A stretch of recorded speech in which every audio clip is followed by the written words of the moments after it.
Friends, आप लोग के साथ मैं एक बहुत ही इम्पोर्टेंट न्यूज़ शेयर करना चाहता हूँ। दोस्तों, एक एनाफिलैक्टिक शॉक करके एक ऐसी क्रिटिकल कंडीशन हो जाती है अगर हम लोग कुछ ऐसी चीज़ खाते हैं जिससे हमारे बॉडी में रिएक्शन हो सकती है। तो कभी कभी ऐसी रिएक्शंस हमको एनाफिलैक्टिक शॉक में डाल सकती है। अभी एनाफिलैक्टिक शॉक क्या होता है? जब भी हम कुछ ऐसी चीज़ खाते हैं या ऐसी कोई चीज़, या एग्जाम्पल एक मेडिसिन समझ लो, या ऐसी कोई चीज़ खा ली जिससे हमारे बॉडी में उसका रिएक्शन बनना शुरू हो जाता है, तो ऐसे रिएक्शंस को हम लोग बोलते हैं एनाफाइलैक्सिस। और जब अगर इस रिएक्शन में हमारा ब्लड प्रेशर ड्रॉप हो जाता है, हम सांस नहीं ले पाते हैं, या हम काफ़ी ज़्यादा स्ट्रगल कर रहे हैं मूवमेंट्स करने के लिए, तो ऐसे कंडीशन में जब हमारा ब्लड प्रेशर और पल्स पूरी तरह डाउन हो जाता है, बीपी काफ़ी कम हो जाता है, बिलो 80 या बिलो 90 चला जाता है, तो ये काफ़ी अनस्टेबल कंडीशन और एक काफ़ी पैनिकिंग कंडीशन हो जाती है। और ऐसे पेशेंट्स में पेशेंट कार्डियक अरेस्ट में भी जा सकते हैं। ऐसे कंडीशंस को बोलते हैं एनाफिलैक्टिक शॉक। और एनाफिलैक्टिक शॉक में हम ट्रीटमेंट क्लिनिक्स में नहीं कर सकते, हमको तुरंत भागना है, हॉस्पिटल में पेशेंट को लेके जाना है।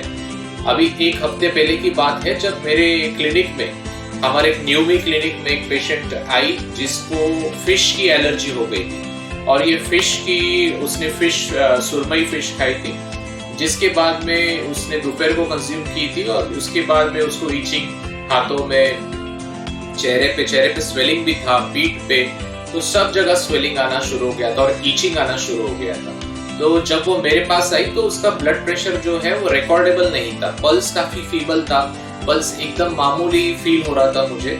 तो ऐसे कंडीशन में पेशेंट ऑलमोस्ट मेरे क्लिनिक के टेबल के सामने ही उसने सिर रख दिया और कोलैप्स हो गई। तो ऐसे वक्त अपना काम ये होता है कि हमको पेशेंट को तुरंत हॉस्पिटल के पास कम से कम समय में लेके जाना है। ये गोल्डन टाइम होता है।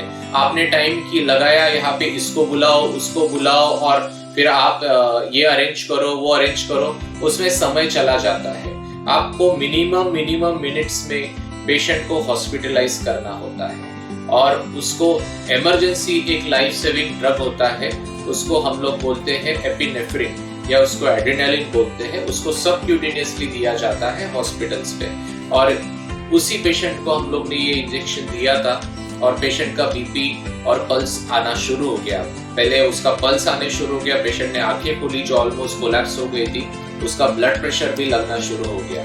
नेक्स्ट हम लोग ने उसको आईसीयू में 24 आवर्स मैनेज किया और 2 दिन के बाद में पेशेंट को डिस्चार्ज भी किया। सो टेक होम मैसेज है, अगर कभी भी कुछ भी एलर्जी आती है तो आप अपने नजदीक के डॉक्टर को दिखाएं। और ब्लड प्रेशर हमेशा ऐसे केसेस में मापना जरूरी है। अगर बीपी डाउन है तो हो सकता है ये एनाफिलैक्टिक शॉक भी हो सकता है, और ऐसे केसेस में हमको नजदीकी हॉस्पिटल में तुरंत भर्ती होके हमारी जान को, खुद एक अच्छे डॉक्टर के पास में जाके जान को हमको सिक्योर करना है। Thank you very much.